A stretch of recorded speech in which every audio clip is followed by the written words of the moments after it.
Good morning and welcome to this Higher Space hosted virtual meeting, which will take your morning, and thank you for joining.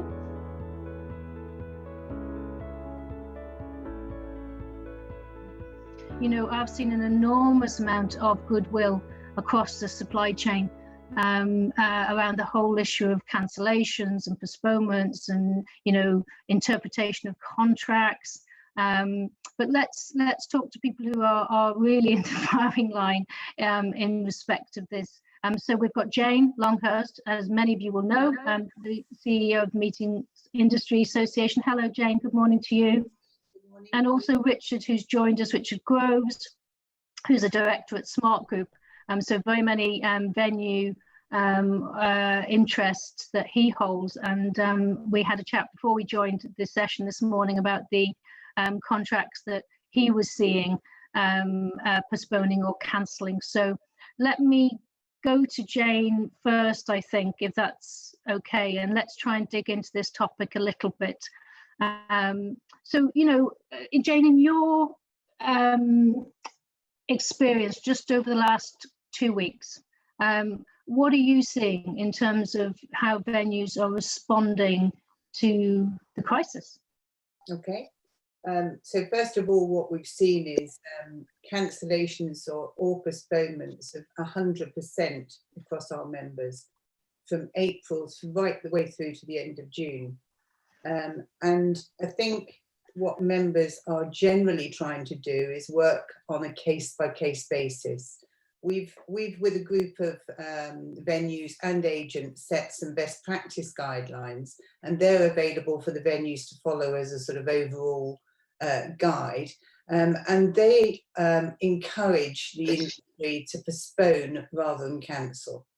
Now, when we started that, obviously we didn't know that the problem was going to go on for so long. Now that we're looking at it, we know that instead of asking people to cancel into the final half of this year, we need to make it a 12-month postponement offer.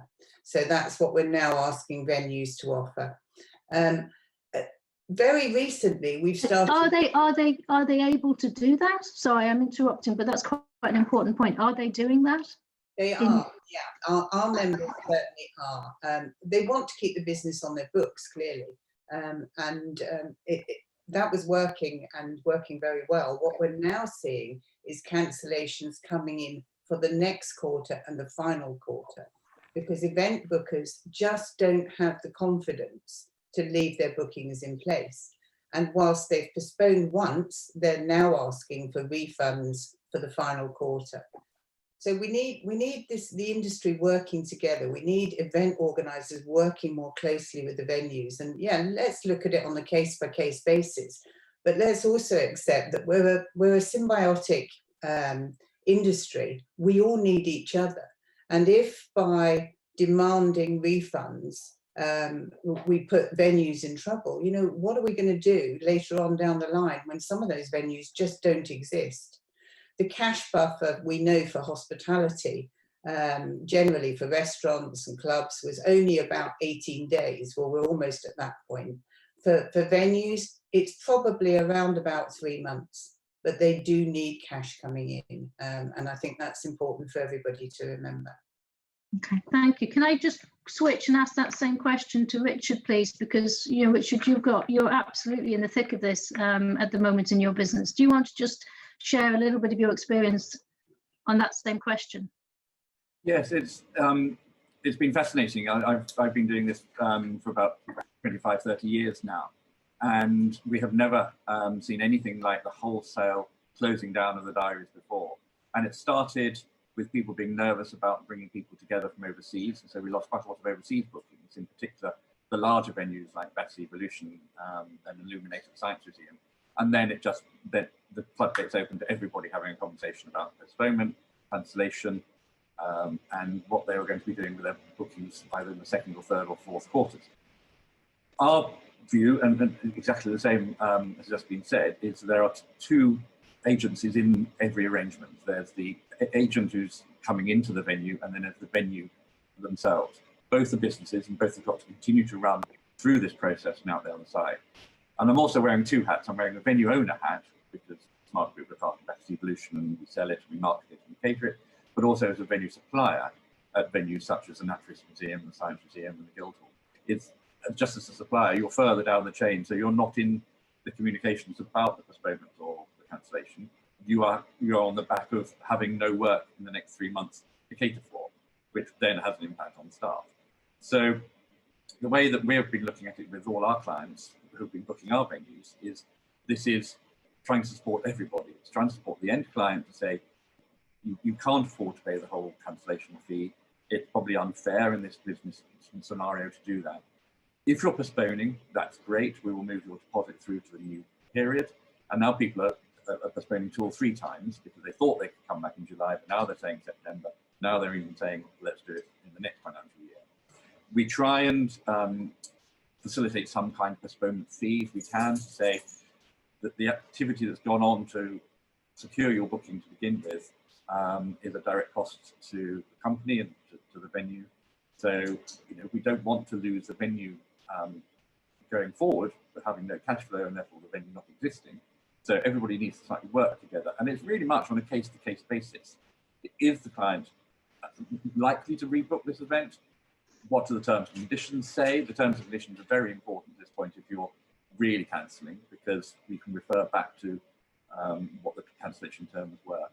And how best to keep that client on board with you for when it does rebook. We'd rather lose a bit of the deposit or be generous on the cancellation charges now and keep that client for the next 5 years. Can I ask you both a question about just, how people are doing this? What I've experienced in my own business is a great amount of kindness. But, I think we forget that venues have staff and staff morale as a priority also, and a lot of people in venues have also been furloughed. I hate the word, but have been furloughed. So Jane, let me go to you and just ask you 2 questions, and then I'll come and ask the same to Richard. The people on the end of the phones in the venues, are they saying that people are being kind and supportive and asking politely, for want of any better expression? And what are they doing, and what are people in the venues doing with their staffing to keep their staff feeling positive? Because I imagine if you're holding the diary at Excel, that's quite a depressing position to have at the moment. So Jane, to you first. It's a 2-pronged question, isn't it? Yeah. So are people being kind? I think it's a mix, actually. I think generally, yes, people are asking constructively and politely and being very generous with their the postponement opportunity and actually taking them. There are others, and this is something I heard yesterday, and I found it very sad to hear that a training provider was quite aggressively cancelling and demanding 100% refunds. Now, obviously, the venue absolutely understands that the training provider is a small business and that everyone is worrying about their cash flow, but the knock-on effect of that is quite shocking. That's long-term business, that's regular business. In terms of the staff, you're right, so many are furloughed, and so teams have been broken up, and they're trying to manage these sort of conversations from their own living rooms. Yeah. And I think our venues generally and our venue operators are being brilliant the way they're motivating their staff, bringing them together with things like Zoom. I'm hearing about the way people are motivating them is with quizzes in the evening and this sort of thing, just to keep that team spirit. Yeah, I think everyone having conversations right now needs to understand that actually it's hugely emotional. The whole industry is running very, very highly in terms of emotion. And so we need to remember that when we're talking to people. Yeah, thank you. I think that's right. I think we need to remember that when you're phoning a venue to cancel a booking, you're probably speaking to somebody in their kitchen trying to homeschool their kids. I think that's a fair point. Richard, the same question back to you. Is there a level of kindness? And for you, particularly in your business, it's quite diverse, I know. How are you keeping your staff resilient and motivated? Well, exactly. It is hard. We're a very social business, and people go into the hospitality business because they like meeting people and putting on events for them. And then when you're stuck at home, you can't do that. You can't interact. You physically can't interact, let alone at a venue or at an event. Then, without being too dramatic about it, there are going to be some sort of mental issues going on here about being stuck at home. Every phone call you get is someone cancelling an event in your venue. As that venue person, you're thinking, oh, there goes another revenue stream. How long can this carry on? And how long will I continue to be either supported by the government or working a 3-day week for my employer who hasn't furloughed me? Because the thing about furloughing is you're not allowed to work. So therefore, the more people are furloughed, and if it's in their financial interest to furlough, then you haven't got them in the business anyway to keep the business moving along and motoring for when it comes out from the other side. So this whole working from home issue, for which a very small percentage of the population has ever done in the past, now everybody's got to learn how to do it. And it is structure, it is scheduling, it's getting up and having a Zoom meeting with the whole sales team at 9:30, so people are tempted to sleep in a bit. It's having a gossip, it's having a drink on a Friday night at 4 o'clock with everybody on screen.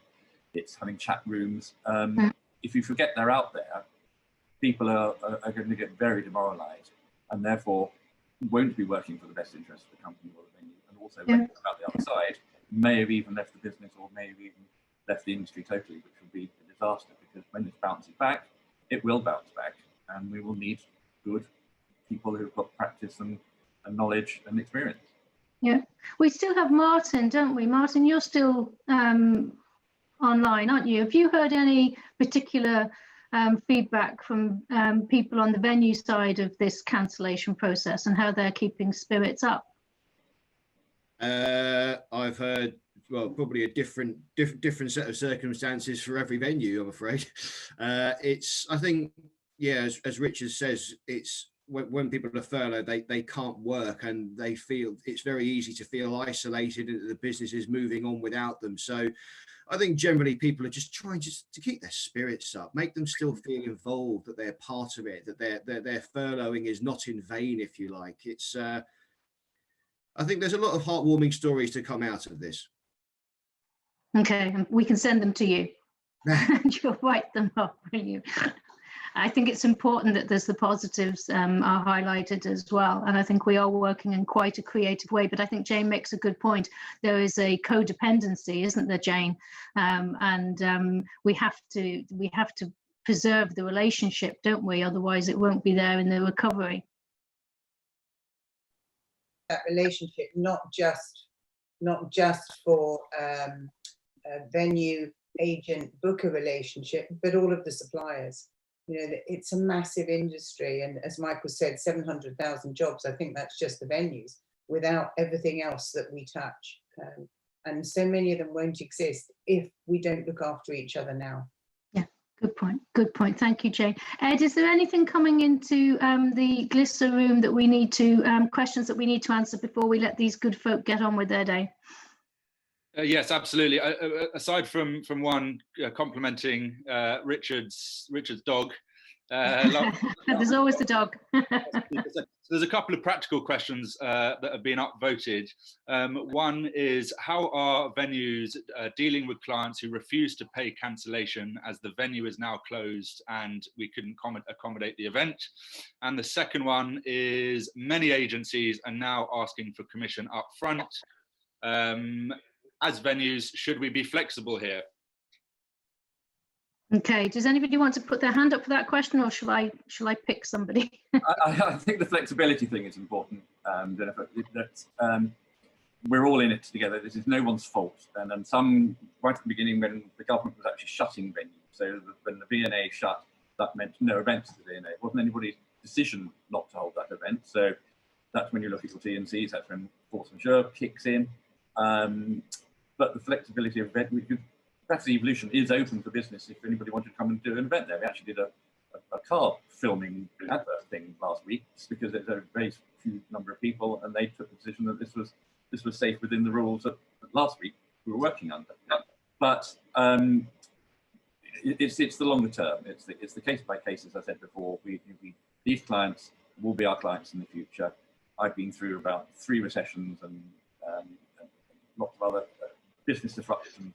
And if you don't both market your way out of it and therefore keep your message live, and you don't mess about with clients' terms and conditions too much, and support them as much as supporting your own staff, then there will be a business going forward. On the very, Ed, let me come back to you. The first question was very specific, though, wasn't it? About refunds, wasn't it? Can I pick that up? Yes, Jane, thank you. I think we need to answer that one if we can. Yeah, absolutely. So the guidance that we have created, and you can find this on our website, is there available for everybody to see. It looks at every type of eventuality. So if a venue is closed and simply can't take the business, then there's a set of recommended terms for that. They all take into account client relationship first and flexibility. And I think we might get to a point where there is a shutdown in one area, but other areas open up, and then there's a different scenario for that. So if the organizer can't get there, what does the venue do, because they're still holding a booking? So I would urge everybody to look at those best practice guidelines and try very much to follow those, and work with the venues using those. Literally, they are available to anybody that wants to look. On your website. Good. Thank you very much. Thank you. Thank you for that. So let's just do a little bit of straw polling, because this platform allows us to do that. And I think it would be good to hear from the people who are dialed in a simple answer to a simple question. So in terms, people are talking about 74%. I think Michael said 74% of event business postponed to Q4. So let's just check and fact check that with this audience, please. If the audience could answer a multiple choice question that should be appearing for them now, and when have the majority of your own events, the ones that you're looking after, been rebooked for? They've been rebooked for Q3, Q4, or in fact they've been kicked out into 2021, early 2021. I think if we could ask that question to this audience, and there's over 300 people listening to this this morning, I think we'd get some good, interesting and very current research back from you. So thank you for doing that. So thank you to our speakers for dialing in and this morning from home. We're very appreciative. Like this, I think the takeaways that I have are: be authentic, be yourself, be kind, above all to other people. At this moment in time, you don't know how the crisis is impacting on people who you're working with and colleagues, but that there is light at the end of the tunnel, Richard, not a train coming towards us the other way, and that the event industry is an extraordinarily resilient group of people, and there will be good times ahead for all, including venues, moving forward as we navigate our way out of this situation. Have a super rest of the day. Take care, and we'll see you through another higher space opportunity very soon. Thanks a million.